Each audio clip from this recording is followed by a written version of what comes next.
हज़रत तमीम दारी रज़ी अल्लाह ताला अन्हो का शुमार रसूल अकरम सल्लल्लाहु अलैहि वसल्लम के जलीलुल क़द्र सहाबा में होता है। आप असल में ईसाई थे और बाद में इस्लाम कबूल किया।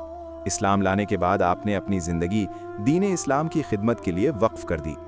हज़रत तमीम दारी रज़ी अल्लाह ताला अन्हो सच बोलने वाले, इबादत गुजार और अल्लाह से डरने वाले इंसान थे। ये वाक़या ख़ुद रसूल अकरम सल्लल्लाहु अलैहि वसल्लम ने सहाबा कराम रज़ी अल्लाह अन्हुम को मस्जिद नबवी में बयान फरमाया, इसलिए ये वाक़या निहायत मोतबर और सही अहादीस में मौजूद है। समंदरी सफ़र और आजमाइश। हज़रत तमीम दारी बयान करते हैं कि एक मरतबा वो चंद साथियों के साथ समंदर के सफ़र पर रवाना हुए। सफ़र के दौरान अचानक तेज़ हवाएं चलने लगीं, लहरें बुलंद हो गईं और कश्ती बेकाबू हो गई। कई दिन तक कश्ती समंदर में भटकती रही, यहाँ तक कि वो एक अजनबी जजीरे के करीब जा लगी। ये जजीरा वीरान और खौफ पैदा करने वाला था, मगर जान बचाने के लिए सब लोग वहाँ उतर गए। अजीब व गरीब मखलूक से मुलाकात। जजीरे में आगे बढ़ते हुए उन लोगों ने एक अजीब सी मखलूक को देखा, जिसका जिस्म बालों से ढका हुआ था। उसकी शक्ल ऐसी थी कि ये पहचानना मुश्किल था कि वो मर्द है या औरत। उस मखलूक ने बात की और अपना नाम जस्सासा बताया। उसने कहा कि वो खबरें जमा करने वाली मखलूक है। फिर उसने हज़रत तमीम दारी और उनके साथियों से कहा कि वो एक शख्स से जाकर मिलें जो एक इमारत में मौजूद है। दज्जाल से मुलाकात। हज़रत तमीम दारी और उनके साथी उस इमारत में दाखिल हुए तो उन्होंने एक इंसान को देखा जो मजबूती से जंजीरों में जकड़ा हुआ था। उसके हाथ गर्दन तक बंधे हुए थे और टांगें जकड़ी हुई थीं।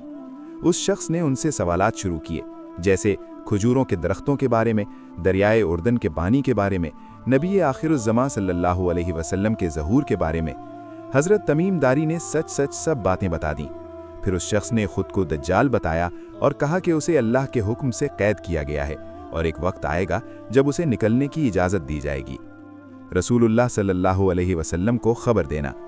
जब हज़रत तमीम दारी मदीना वापस आए तो उन्होंने ये पूरा वाक़या रसूल अकरम सल्लल्लाहु अलैहि वसल्लम के सामने बयान फरमाया।